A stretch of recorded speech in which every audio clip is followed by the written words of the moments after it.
Hi guys, and welcome to Studio Knit. Today I'm going to show you how to knit a reusable, eco-friendly coffee sleeve. So put away that paper sleeve and wiggle into your new Jute Twine coffee sleeve. We are using common jute twine, as well as a variation in green garden jute twine. I found my regular twine in the kitchen drawer. Don't be surprised if you have some in a dusty toolbox yourself.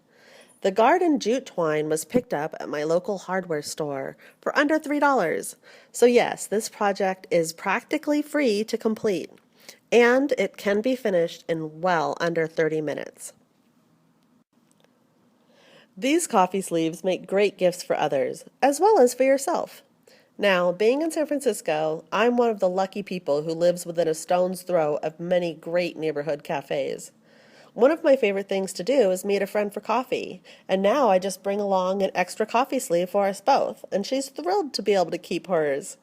It's great for the environment, and it puts a smile on my friend's face every time. Plus, once your knitted coffee sleeve starts getting noticed around the cafe, don't be surprised if strangers, or even the owner, asks you to knit up some for them as well. I am proud to reveal that this is my very first published pattern. It can be found on Ravelry as well as from my own website. Once you've knitted up one coffee sleeve, you'll have it memorized in no time.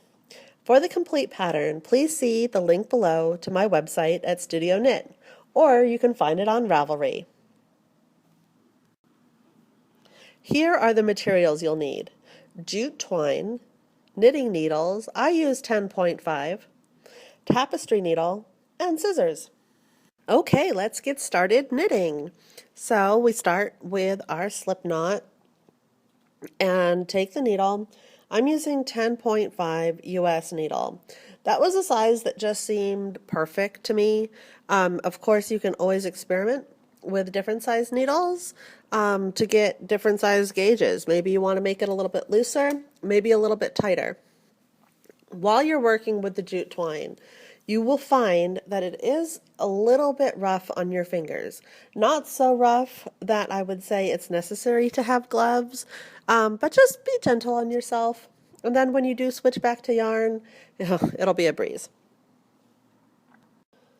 Okay, once we have 10 stitches on the first needle, it's time to begin the knit process. Very simple. Just slowly, one stitch at a time, knit through, again being gentle on your fingers as you go along, and continue knitting row by row until your piece measures approximately just under 10 inches. Now, you can take the original paper recyclable coffee sleeve, and that will help you figure out exactly what size it should be. Now, of course, the paper sleeve does not stretch, and our twine sleeve does. So I learned that by knitting it a little bit shorter than the paper sleeve is the perfect length. And now we're almost done. It is time to join the two ends. Now you can use the Kitchener stitch, which I really enjoy. However, you could also bind off and do a very simple mattress stitch. Up to you. Lastly, simply weave in your two ends and enjoy your new jute twine coffee sleeve. Enjoy it for yourself or as a quick, easy to complete gift for those you love. Not only are these coffee sleeves good for the world, they also keep your hands extra protected from hot beverages. Please leave comments or questions below. I would love to see your completed coffee sleeves.